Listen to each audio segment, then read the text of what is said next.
Welcome to The Secret Witch Show, the podcast providing a safe and alchemical altar space of conversations which help powerful women escape a half-hearted, spiritless society and rediscover the freedom of living a wildly magical life.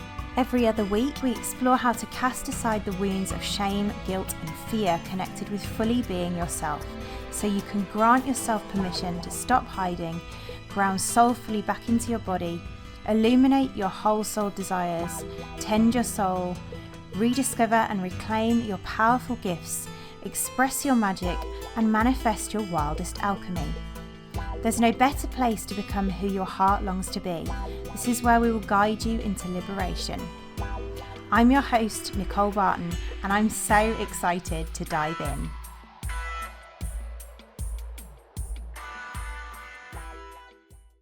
Welcome to the show, beauties. We have a magical one for you today. And if you love writing, which is what this episode is all about, then I suspect you will also love the depths of my writings, which I have recently birthed as a new offering.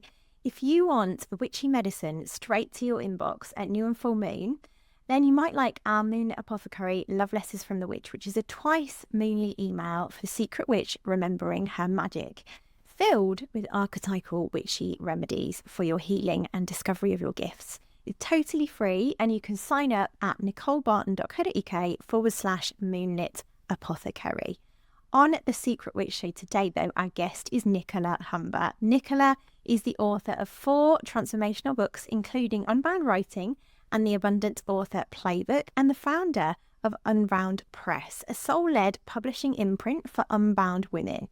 After leaving her proper job in finance, she's now devoted to helping magical women shake off the shoulds and write the book that Unbound Self is calling them to share, so that they can be their fullest, freest, most magnificent selves. In this episode, we explore the healing power of storytelling and what it truly means to write from your soul. Nicola shares her perspective on writing as an initiatory path of unbinding, and how it asks us to meet the fears of being too much or not fitting in, or resistance and perfectionism that arise when we begin to express our witchy truth. We talk about navigating the voice of the good girl archetype and the rebel, reclaiming our intuition and loving ourselves more deeply, and why our book is healing for both ourselves and for others. This is a conversation about writing as a remedy and learning to trust your voice as medicine. Let's dive in. Welcome, Nicola. I am so delighted to have you here. I've been really looking forward to this conversation. And I think it's one that so many secret witches are secretly longing for as well. And I realised the other day, we were just talking about before we pressed record, that I've known you for probably around 8 years. And I don't know why it hasn't occurred to me to have this conversation until now. But here we are. And it's going to be perfect, I think, for the secret witch, who often dreams of writing a book and kind of has that wanting to express herself and express her witch in that particular way, but it can feel overwhelming, or the fear can come up, or like it has to be perfect, and all the secret witch fears that come up. So I think this is going to be a juicy exploration for all the secret witches who listen. I'm excited to dive into your unbound self. So welcome. I can't wait to dive in. Oh, thanks, Nicole. I'm so excited as well. And yeah, we have known each other a long time. And as I was saying before we came on, this is obviously the perfect time for this episode. So completely in trust of that. Yeah, I love that. I love that so much. Yeah. And to begin, I'm going to start where I always start, which is the kind of premise of the healing work that I do is that people are remedies. And so women's stories are healing for other women. And so in that way, I see that we're all archetypal remedies for each other. So I often start by inviting you to share your own kind of archetypal remedy through story. So I'm wondering if you can share a little bit about your journey, particularly with this episode, with like story and expression, like how you came to be the remedy that you are through writing. I love that. I love that. As you asked the question, actually, it makes me think like this is who I was from when I was a little girl. I always loved writing. I always loved stories, always had my nose in a book. I was a real bookworm, loved writing. but I very much lost that part of me. When I was little, I always imagined that I would be a writer. That's what I wanted to do. But then, did very well at school. I was very academic and received this message that, oh no, like being a writer is not for you. That I wasn't kind of arty or creative enough to actually do that. That you couldn't make good money being a writer. Like all of these messages that I picked up, and that my writing wasn't quite good enough, like my creative writing. So very early on, I kind of drifted away from that and started to follow what I call like the good girl path, the path that was expected of me, what I felt I should be doing, like very academic, went to university, did a degree in business studies, like, what? Like went into corporate. So kind of, yes, that kind of remedy, like my unique essence was there right at the beginning, which I feel like it often is for many of us. But it took me a long time to come back to that. It wasn't until I was in my kind of mid to late 30s that I went through this period of real questioning. I had a successful job in finance. I had my own property. From the outside, everything looked perfect, but inside, I was like, I can't keep doing this. This is not what I'm meant to be doing. This is not who I'm meant to be. But I didn't know, I'd forgotten that part of me that was there when I was a little girl. And it was quite random. I mean, I was just asking the question, like, what am I meant to do with my life? And I think a lot of us go through that period of questioning at different stages in our lives. Many of us, kind of as we move through our 30s, that was a big time of questioning for me. And I was at a health spa with my sister for the weekend, and I saw this, there was going to be a demonstration of hypnotherapy, and I'd never experienced hypnotherapy before, never been interested in it, but something kind of called me to go to that demonstration. And it was an older woman, like she was pretty eccentric, to be honest. But the way she was talking about like the power of the subconscious mind, it just, like, something just landed for me. And it was after that I made the decision. Like, it was when I look back, I can see it as a real kind of intuitive decision, but I didn't really know much about intuition at the time, to retrain as a hypnotherapist and a coach. And that started bringing me back to like who I was as a little girl. I started writing for my business. Like when I started my hypnotherapy practice, I started a blog initially. And at first my writing was really dry because I'd been trained, like taught, conditioned really to write in this way where there wasn't any of me in it. But gradually I started this process of like what I would call of unbinding, all of that good girl conditioning, and finding my voice and recognizing, oh, actually, like this could be the time that I actually do get to be a writer and write books. And it was through that process of writing my own books, which started with the first one, Here You're in a Good Girl, in 2016, probably around the time that we connected first, Nicole. That actually led to me doing this work that I do now, like helping other women to write their books and founding the Unbound Press. Like, it totally wasn't expected. It wasn't planned. But when I look back, it's like, this is perfect. Like, little Nicola is very, very happy now that I'm doing this. Oh, I love that. I love that so much about little Nicola. That's really gorgeous. I absolutely love that story, and I relate to so much of it. Because I was also a writer, but I so relate to, and I think one of the most beautiful things that you said, actually, particularly going back to little Nicola, is how like our little girl knows, like she knows. And then we go, no, shush, we've got to fit into the adult world, and she just kind of gets lost, which is what I'm hearing in your story. Totally. Yeah, she knew, and like she's always known, she's always been there. But I pushed her to one side. I forgot that, and I would read. Like, I remember when I first connected with The Artist's Way, like Julia Cameron's book and program. And I was doing that. And one of the exercises is, think about the things you enjoyed doing as a child. And there are clues there kind of to what you want to do now. But even when I was reading that, and that was back probably, probably kind of 2011, 2012.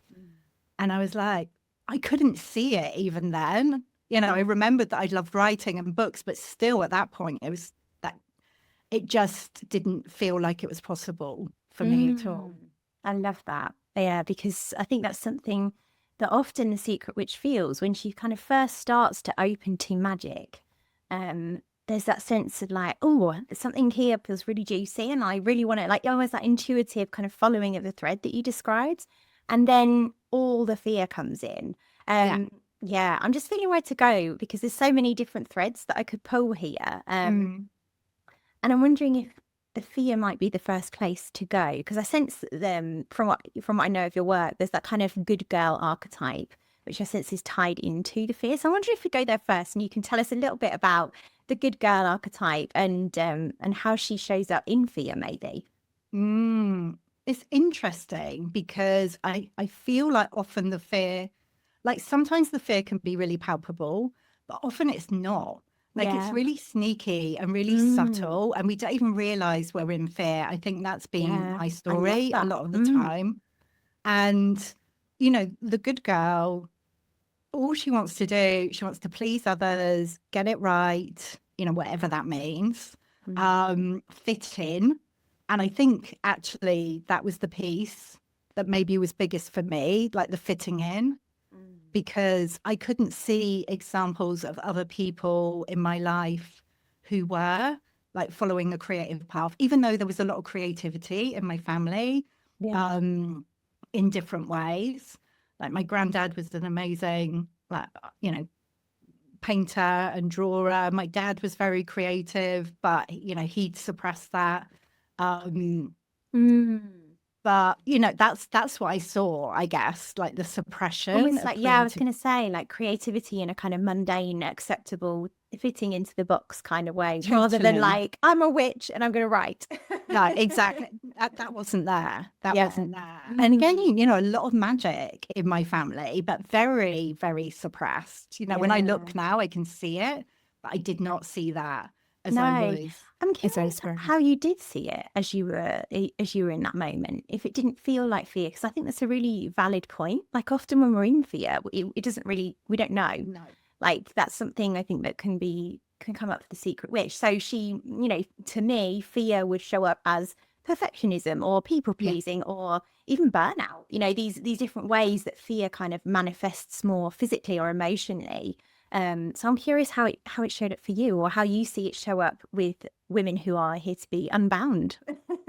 Definitely perfectionism. That's the big one. It's like, it can either stop us getting started at all with, whatever it is we feel called to, or when we are on the path, whether that's writing a book or, however your magic wants to be expressed in the world, it's like to keep in that place almost of being a beginner. That's what I found a lot for me. Like I would get to a point and then, rein it in again, or think, oh, okay, now I'm going to go and do this thing now. So I would keep in this place. Like it's really powerful to be a beginner at something, but I feel like a lot of us, like it's a comfortable place to be, because then we don't risk. It doesn't matter if we get it wrong, because it's like, oh, but I'm new to this. I'm a beginner, so it's okay. And we stop ourselves from getting to that point where, I don't know, the word that's coming is like of mastery or owning our mastery. And I feel like that's the way my fear has shown up and does show up, to be honest. I can relate to that. Yeah. And I think a lot of witches will relate to that, actually, because there's almost like this sense of a pattern that I see in secret witches, and very much my own pattern when I was, first starting in this path, was like, I'll go and do a qualification, but then I'll go and do another qualification, and then another one, and another one, and another one, another one. It was almost like I was just going out and exploring rather than being like, okay, but this is what I'm here for, and I'm going to just constantly focus here, because that's what as I keep deepening into that, that's where the magic actually happens. So I'm really relating to that, and I've not seen it that way, which is really gorgeous. Yeah, totally. That was very, very similar for me. Mm. You know, there's definitely a time for it, because I'm so Mm. grateful that I made that decision to Yeah. retrain and do my Mm. hypnotherapy and my coaching. And then, you know, I did EFT Yeah. and I kind of trained in Reiki. I've trained in lots of different things, and I'm grateful for each one of those. But there comes a point where it's like, Yes. no, I get to, like, it's not about the modalities that I've Mm. been trained in. It's like who I am, and Mm. that's enough. I love that. That's, yeah. And just How like, how do people know the difference? Like, because I can feel what you're pointing to. It's like who our essence, like it's bringing our essence out. But I'm curious like how people will feel that tangibly. oh, that's such a good question. Because again, I feel like this is so, it can be so subtle. Mm. But there's actually, for me, there's something about coming out of the head and into the body. Yeah. Like, you know, for a lot of my life, I was up in the head trying to figure out, this can happen in the book writing kind of Mm. process as well, because it can, you know, we've been trained to do it in this very heady way. Yeah. But there's something about, like, a big part of my journey has been like coming back into the knowing of my body, Yeah. I or, love that. you know, my being, rather than Mm. up here in my head.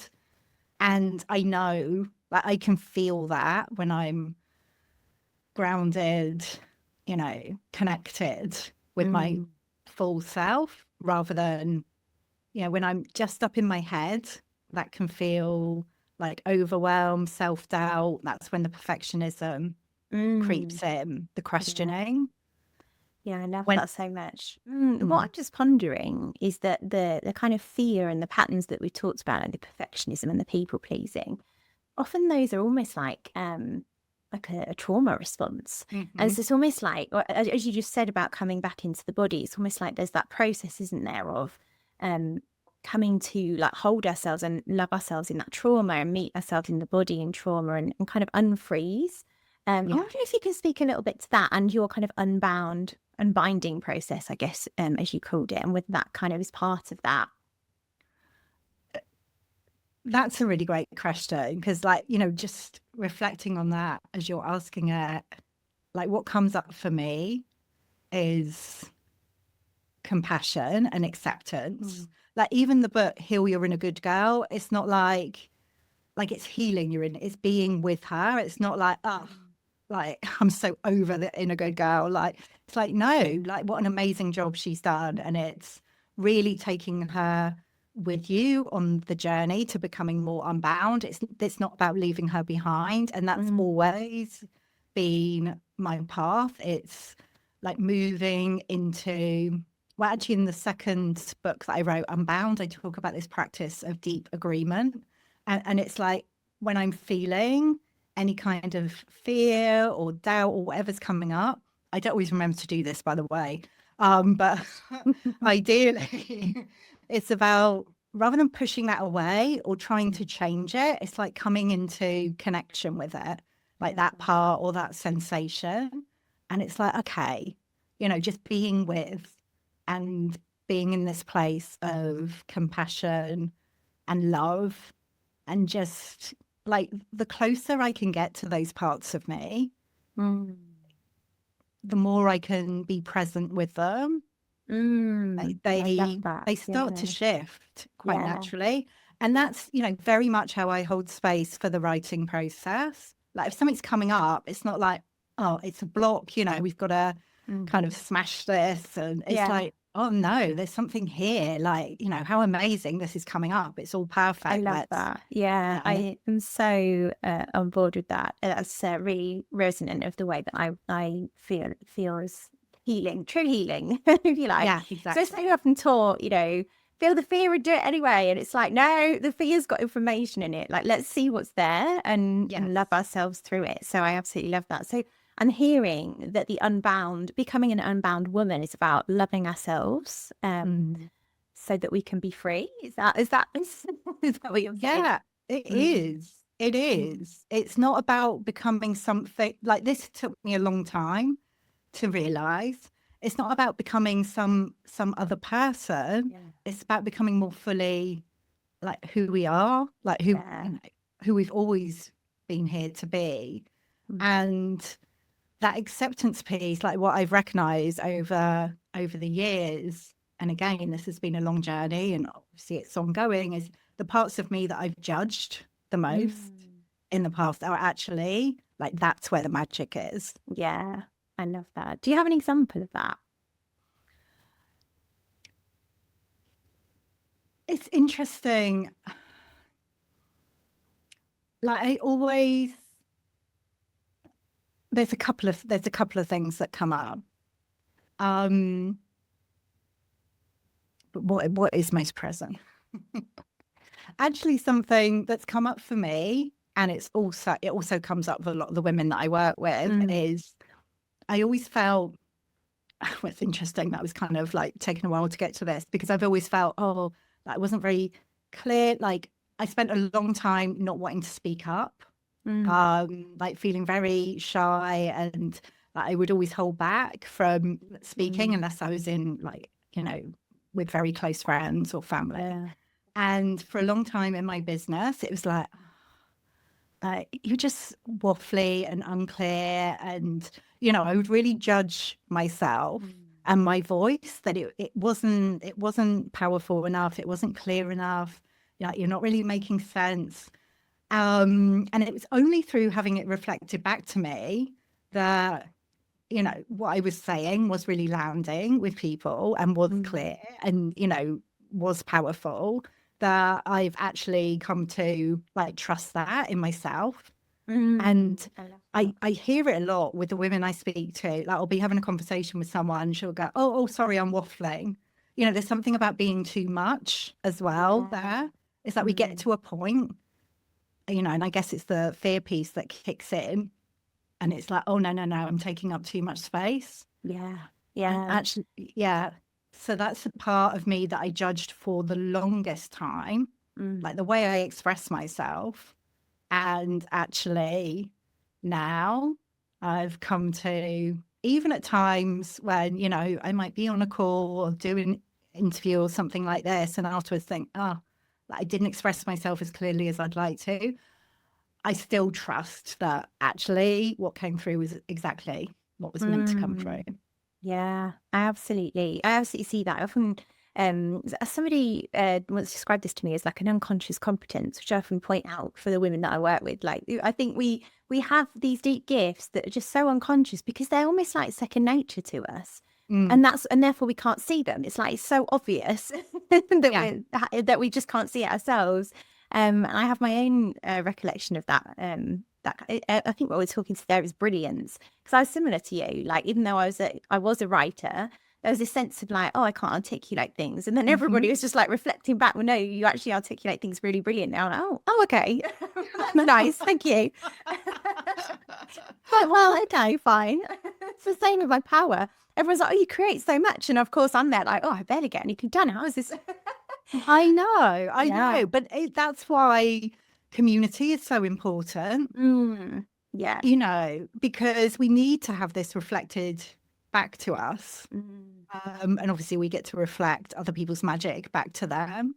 But that witnessing and reflection is so important. Because if we're trying to do this in isolation, you know, we can only go so far with it. That's it. Yeah. And that relates back to like people being remedies, as I've described it. People are kind of mirrors for our gifts. I love that. So yeah, I'm loving that. And also what I'm hearing in that is the polarity of how fear can show up. So there's the good girl on one side who maybe doesn't feel enough, and there's also this sense of like feeling too much. But there's also, I'm wondering about your relationship with the rebel as well, because she's like almost like the opposite end of that. Yeah. She can definitely show up for the witch. Totally. Well, that's what I would call the unbound self. Well, it's interesting. When I first connected with my unbound self, it was when I was writing the first book, Here We Are in a Good Girl, and I created this meditation so that people could connect with their unbound self. And I did it, you know, for the first time myself. And my unbound self was, I mean, she was pretty freaking scary, to be honest. She was like, She was really dark. She was super, super witchy, but Yeah. like she was dark. She was on on this beach, and it was stormy and wild. And what I recognized was like she was really like there was a lot of rage there, and that was an expression of all the parts of me that I'd Yeah. suppressed Yeah. and repressed. So it makes sense that she was like that. Like I've integrated a lot of that now, so my unbound self is I in know. my I self. absolutely love. Yeah, I absolutely love that you say that, because that's very much how I've seen my journey with the good girl. It's like we start off in good girl, and she gets so suppressed that eventually she's like, I've had enough of this, and we swing over to being the rebel. And actually, somewhere beyond that is like this pure soul expression of who we are. As we alchemize and integrate the rebel as well. So I think that was what you were saying. Yeah. I mean, I do feel that rebellious spirit is important, like in the world that we live in, because we can get to that place where we're in like compassion and acceptance for ourselves, and we've integrated a lot of the different parts of us. But the truth is, we're living in a world where like that is not the case, like collectively, systemically. So I do feel it's really important that we engage with that inner rebel. I think there's gifts and shadows to both of them, aren't there? Yeah, Ultimately. And it's like, totally. where do we reclaim the gifts of those different archetypal parts of us? I love Mm-hmm. that. Ooh, I absolutely love that inspiration. I wonder if we can bring it into the context of writing, because I guess many secretly listening to this are wanting to be an unbound writer, and yet still feeling that fear of the perfectionism and the good girl, or maybe even feeling like the rebel as well. Mm. Um, like, how can we start to kind of loosen the grip of those, like the good girl, and become more free in terms of like writing and expressing and using our voice? Yeah. I feel like, this does show up, particularly with writing, because often, I talked about my experience, a little bit about my experience at school. And what I find is people have generally had either the experience of being very academic and doing very well at school and have learned, oh, this is the way I gain approval. Yeah. And, by writing in a particular way, by writing in a way that pleases others and kind of fits in. Or I work with a lot of women who had the complete opposite experience at school and were told, oh, you're rubbish. You're no good at writing.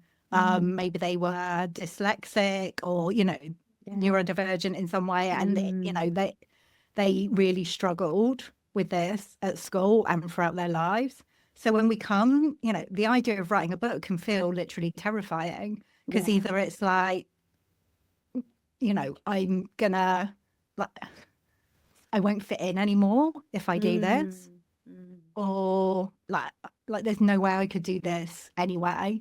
Like we've just had a book come out through the Unbound Press, like today as we're recording this, and the woman who wrote it, Lizzie Cantifer, she's 68 now, and she was told at 5 years old at school.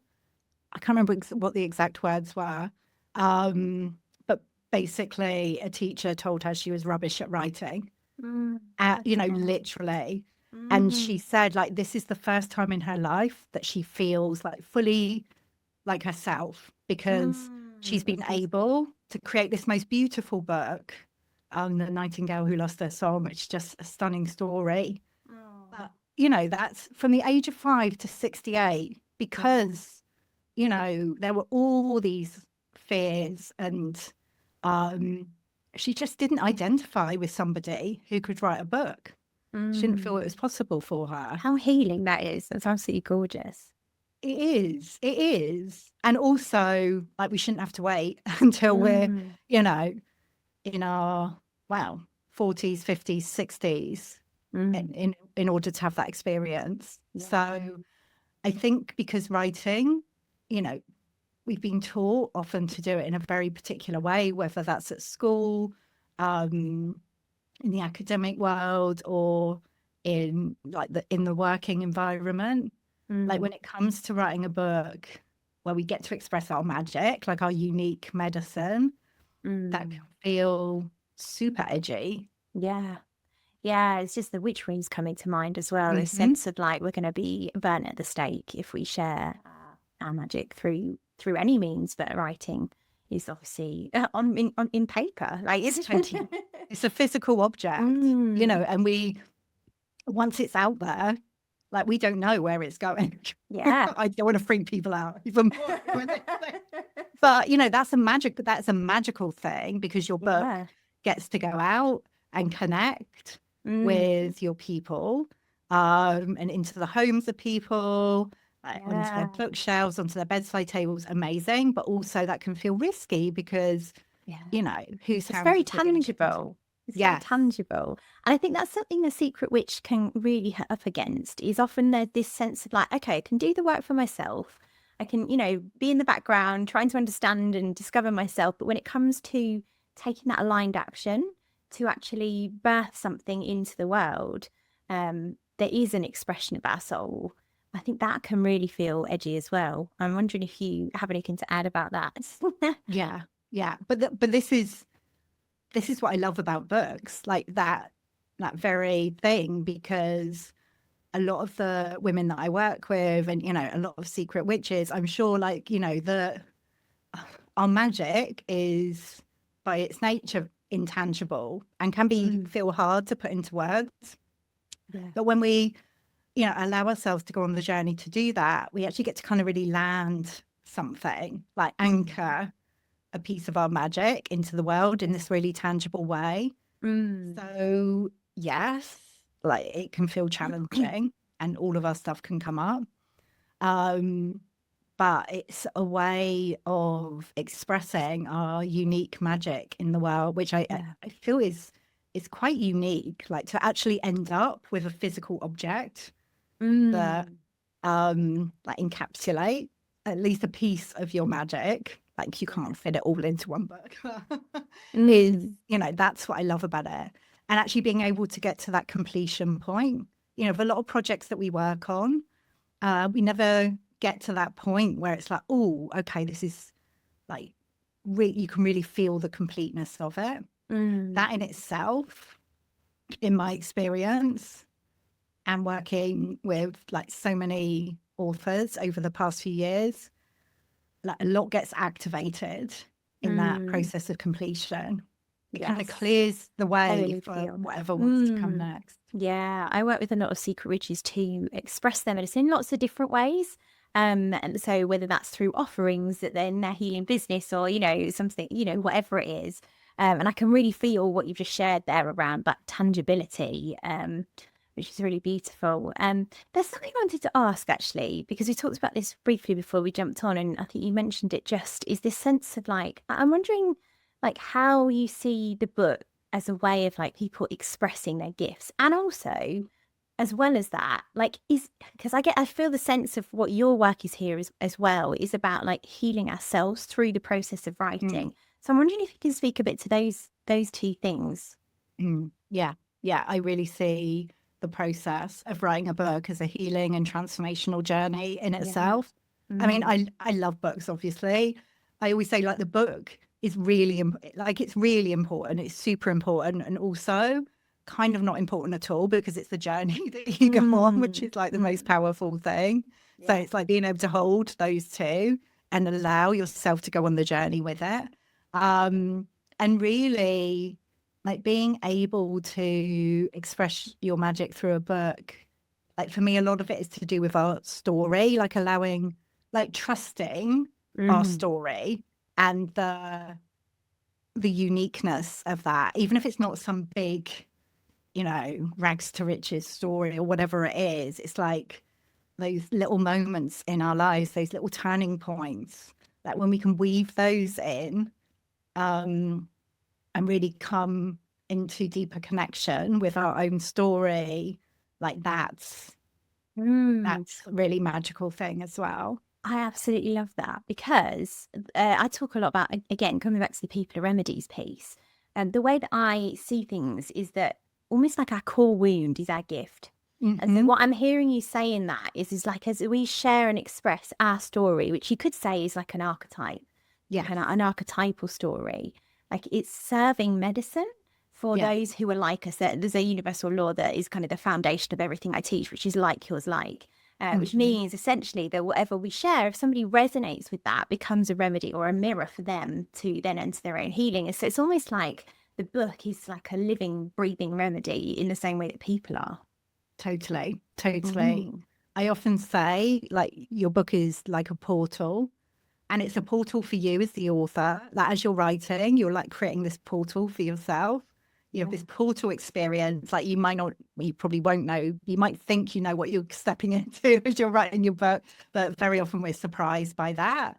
And as we create that portal for ourselves through the writing process, like, it also becomes a portal for our readers. So there's a lot of different layers. And this is why, like, a lot of the more conventional book writing advice out there, like, it's very head-based. It doesn't really take into account how healing and transformational the actual journey can be.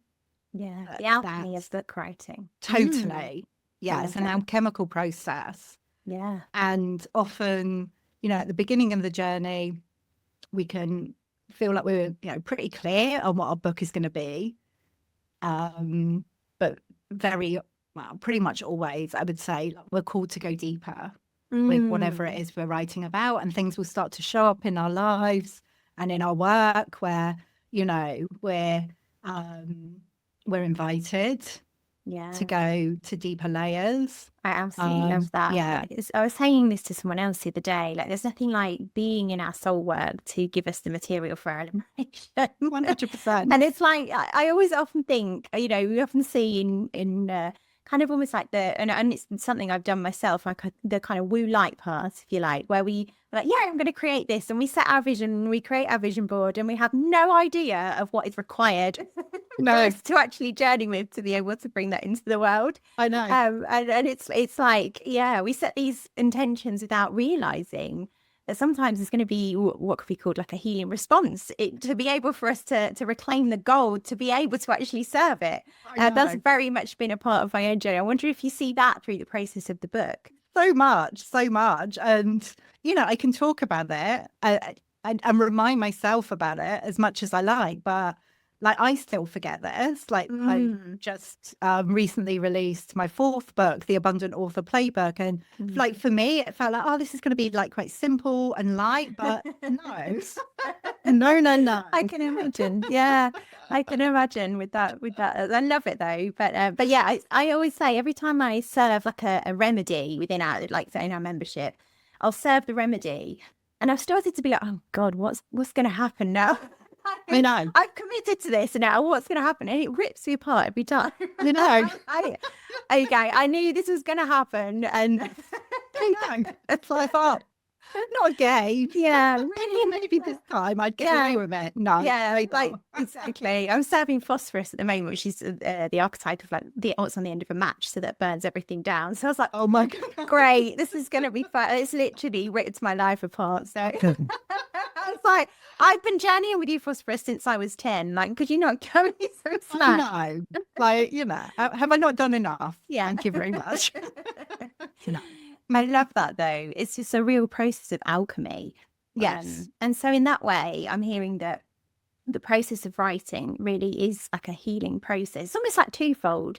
There's what I'm hearing, and tell me if this doesn't feel true, but like there's one part of the intention, which is to heal and liberate ourselves through the process of alchemy as we're writing.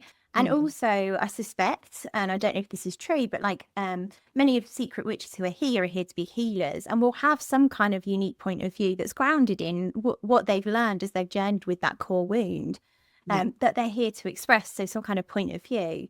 And so I suspect for many people, it's almost both. I don't know. It might just be healing for some people, and then sharing their magic in. I don't know. Tell me. I'm just assuming. I feel it's always the case that it's a healing journey for the author, but there's always something, like, you wouldn't be called to write a book unless there was something there for other people. And it might not, maybe it's not a huge amount of other people.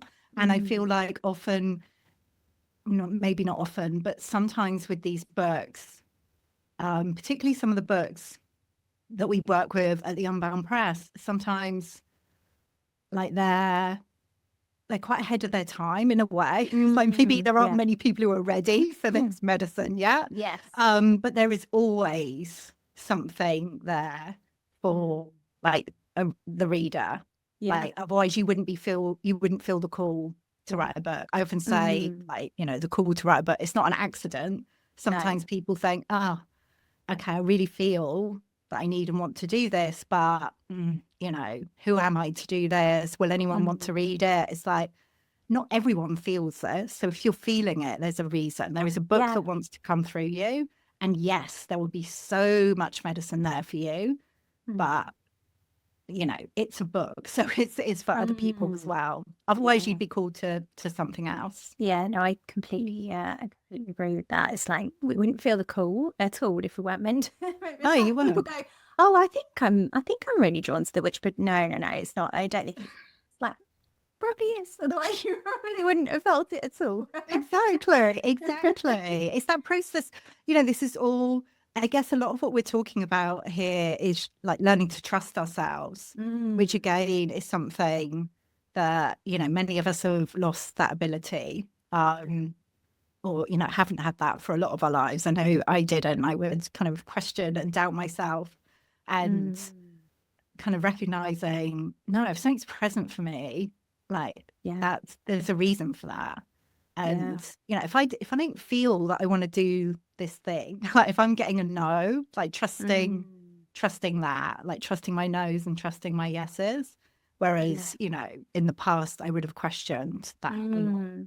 Yeah, I absolutely love that, because I think the secret witch definitely can, again, another way that fear can show up, even if it's not something we're aware of, is through that self-doubt, that kind of like, oh, well, can I really trust myself? Can I really trust what's here?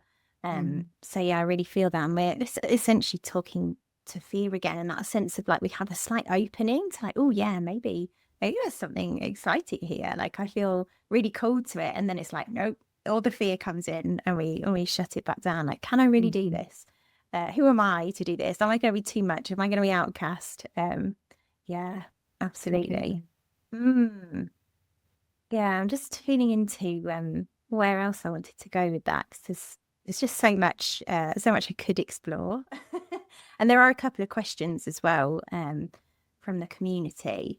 I think I'm just wondering if there's anything more to speak to around, maybe something around navigating that fear with love, and in particular, like how we tend to our bodies as that fear arises. Because I know you talked to the embodiment piece earlier.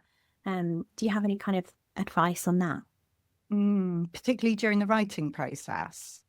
Yeah, I guess either. I guess when we're called and during the writing process, or anything that feels aligned.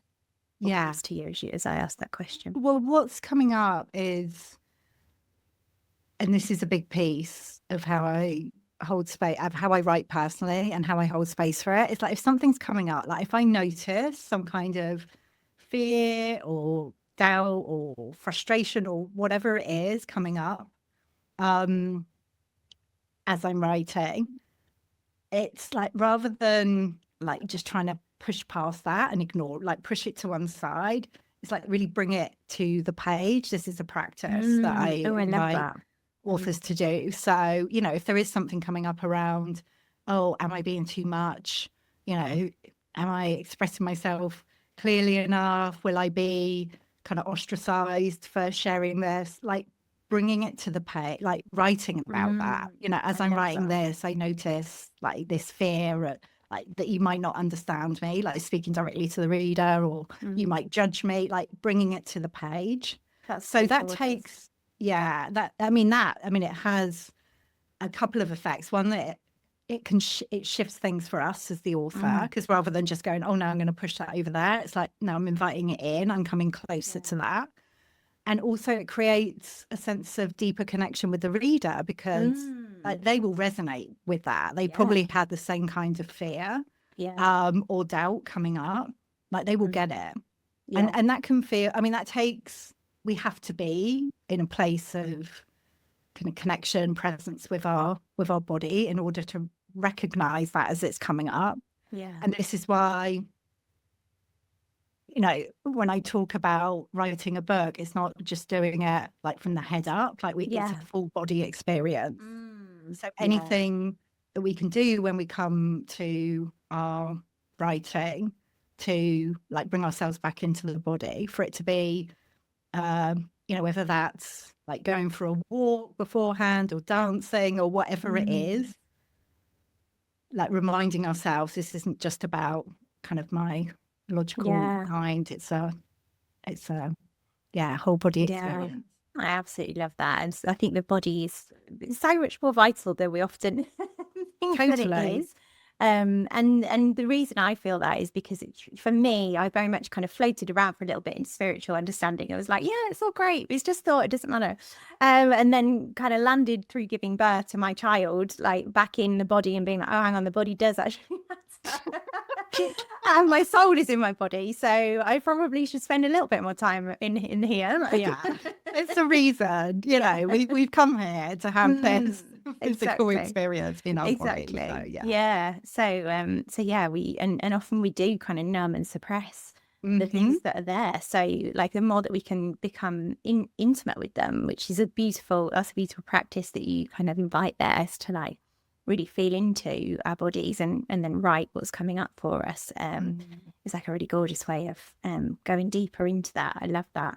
I'm wondering if there are any other kind of like writing rituals or kind of soul aligned ways to begin. There was another question as well that I had actually. There's something around like, do we need to know what we're writing? So I don't know whether you want to go there first and then to the practical or which way around. That kind of ties in. Oh, perfect. Well, there we go.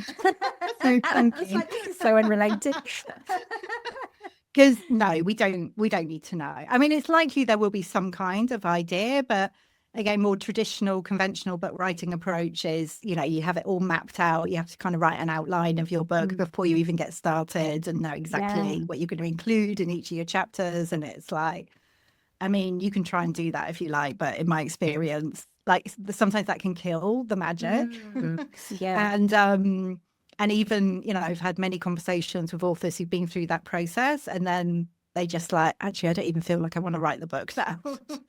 Or it will just end up being something completely different. So no. It's really interesting because I have a client at the moment. I'm not going to share more about her or her story, but as she's kind of been journeying with, she has a book mentor, and she's been journeying with that, and she journeyed with me to discover her medicine alongside writing the book. And she's like, yeah, I've got this plan of this book, and then all of a sudden that plan just got obliterated as she discovered more about her own medicine.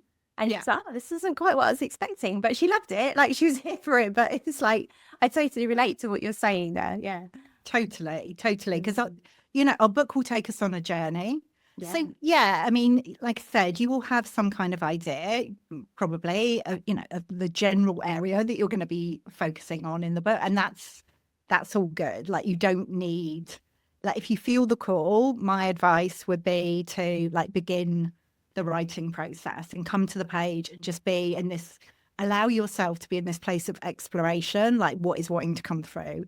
Like you gain the clarity, you don't wait for the clarity, you write for clarity. That's what I always say. But a way you can. I often think it's the opposite. Just sorry to interrupt you, but like we so often think it's the opposite. Like we need to, because that's what we're being taught by the mundane lens. It's like we need to know and then we write. It's like I can totally see how that would be the opposite.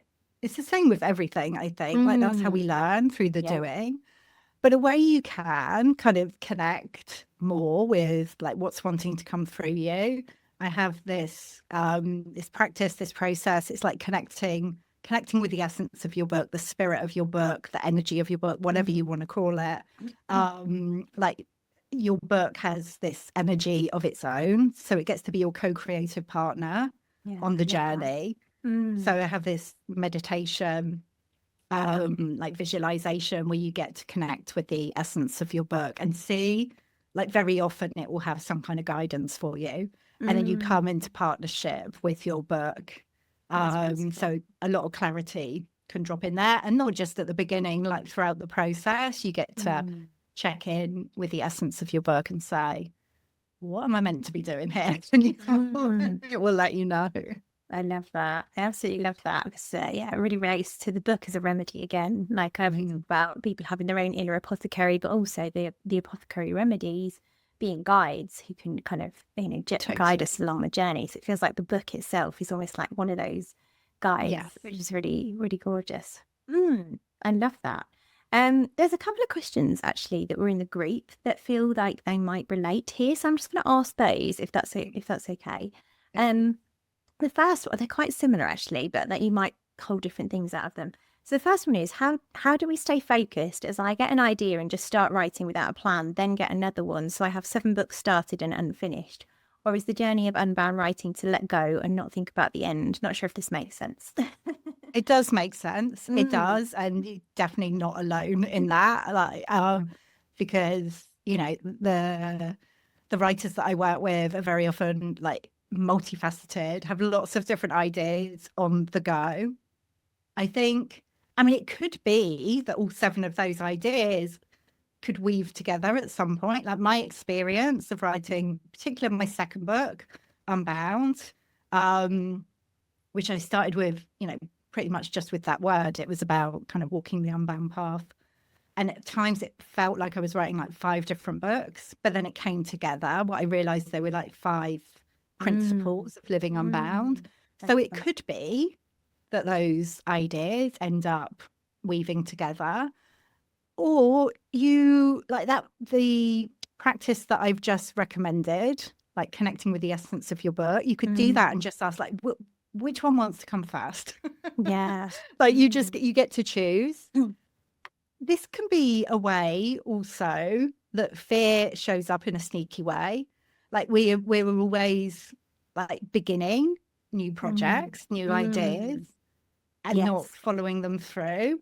And there's, I'm not saying that from a place of judgment. Have fun with it. It's creative to do that. But if you really feel that you want to, like, this path is for you, and you'd like connecting with the idea of actually completing one of those ideas as a book, just coming into like connecting with them like energetically and asking, okay, which one, if I'm going to focus on one, which one would be first? I guess that would be I love my that. I love that because it kind of ties back to that piece about going deeper and it often being really edgy to like kind of pick one and like really focus there. But I also love what you said about it could be that they've all got golden thread weaving through. totally. So that's beautiful. I think this question is similar because the person who asked that question said it was similar. But I'm going to read it anyway, just in case there's anything else. So this woman says, I'd love some tips on how to refine the topics and themes that she writes about. I love to write, however, I find myself starting very passionately on a path and then getting shifted into another path and another and another. I've yet to fully finish any one topic. So if you have any wise words, I'd love to hear them. It may well be that you've already answered that, but just in case there's anything that springs to mind. Well, what comes through there is like this, your story is the thread, like this is the piece. So like when someone's talking about different ideas and topics, it's probably quite likely that your story, your experience is the thing that holds all of those together.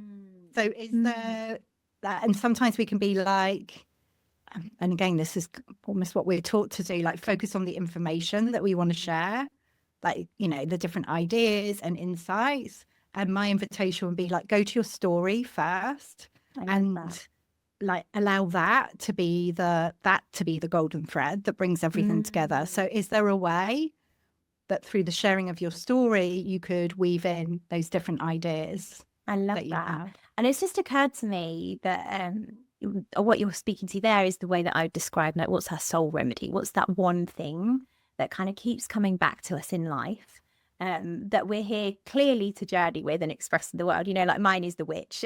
I'm here to share the witch into the world.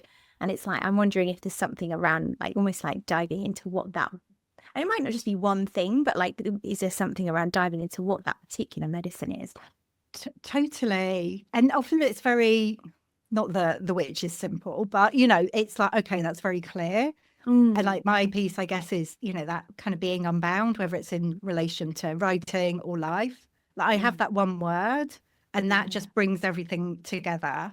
Yeah. Like if I look through that lens, it's like I can see what fits and what doesn't. So sometimes there's something about like letting it be simple as well. Maybe it's just one word. Yeah. But that very like, often. what's the thread of our soul that wants to come through when you talk about that essence? It's like, what is it that your soul's here for? Yeah. Which feels like a big question. I was going to say, yeah. But again, like very often, I don't know if it's the same for you, Nicole, when I ask for guidance, like very often it's just very direct. It can be just like one or two words. So maybe asking that question, what is, what is my remedy? What is my unique medicine that I'm here to share, and just seeing what comes through. Yeah. But, the clue is definitely going to be there in your story. Yeah. I love that. Gorgeous. Wow. And let me just see if I've got any further questions. Because I think that was it was really potent questions, actually. I had got a question around like if we're kind of starting lots of books. I think that's kind of answered that one. I think probably the only question that's feeling like left in it for me is like, if there's one thing that you could say to the secret witch listening who maybe does feel like she's called to write this book, and at the same time she's feeling the fear of it or feeling stuck with it, what's the kind of one thing that you would say to her?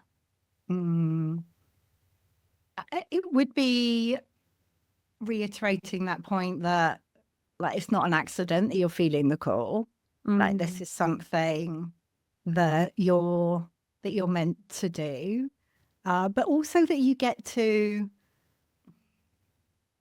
have fun with it, and very often we've been taught that writing is something we have to do or we should do, and like I say, we have to do it in a particular way, and it's like, no, like you get to find your own way with it now, and you get to bring like pleasure and fun and joy into the process. Like it gets to be a playful journey. I love that.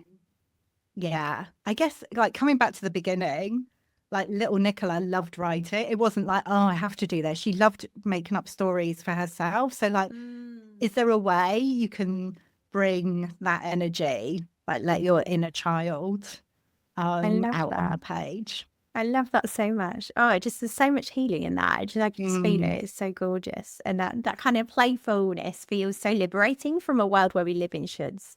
Totally. Gorgeous. Totally. Beautiful. Thank you so much. I would love to know, for the people at home, what you're working on and where people can find you. And I'll include all of that in the show notes as well. Well, my website is nicolahumber.com. So that's like a good hub for everything. And there are some free resources over there. If you go to my everything page, that's where kind of everything I've got going on is on there.